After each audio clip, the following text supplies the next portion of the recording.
কেন? ঋণ থাকার কারণে। এই ঋণ মানুষকে ধ্বংস করে দেয়।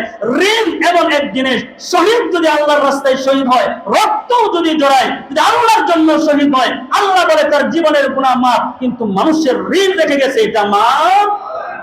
একজন শহীদ সে দাঁড়ায় থাকবে, তার ঋণের কারণে জান্নাত পর্যন্ত ঢুকতে পারবে না।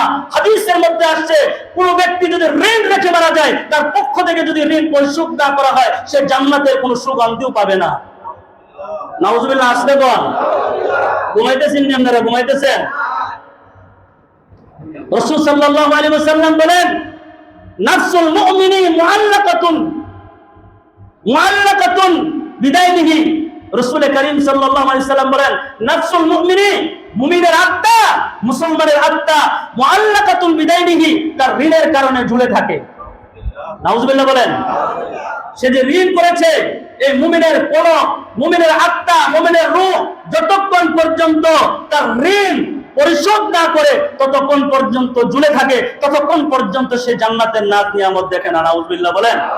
রাসূল বলেন, নাফসুল মুমিনি মুআল্লাকাতুন বিদাইনিহি ইয়াকুবা আনহু। ইয়াকুবা মানে যতক্ষণ পর্যন্ত তার পক্ষ থেকে আপনারা ঋণ পরিশোধ না করবেন, ততক্ষণ পর্যন্ত মুমিনের আত্মা ঝুলে থাকবে। তাহলে আপনি আমি মারা গেলাম, আপনি আমি সুবহানাল্লাহ আলহামদুলিল্লাহ তাসবিহ পড়তেছি, আল্লাহু আকবার তাসবিহ পড়তেছি, হায় হায় পাঁচ ওয়াক্ত নামাজি আমি, হায় হায় আমার মতো তাহাজ্জুদ কে পড়ে, হায় হায় আমার মতো ইশরাক কে পড়ে, আমার মতো আওয়াবিন কে পড়ে, আমি তো একজন, আল্লাহু আকবার, হয়তো আল্লাহ আমাকে মাফ করে দিতে পারে না। হক্কুল ইবাদ, বান্দার হক নষ্ট করে তুমি মরছো, তোমার কোনো মাফ হইতে পারে না। কথা বলেন ঠিক না ঠিক? আল্লাহ বলেন এটা আমার ইবাদত, নামাজ আমার জন্য, জিকির আমার জন্য, না করলেও আমি আল্লাহ মাফ করে দিতে পারি। বান্দার হক নষ্ট করে গেছো, আমি চাইলেই ক্ষমা করতে পারি না, বান্দা যতক্ষণ ক্ষমা না করে। বান্দার এখতিয়ার।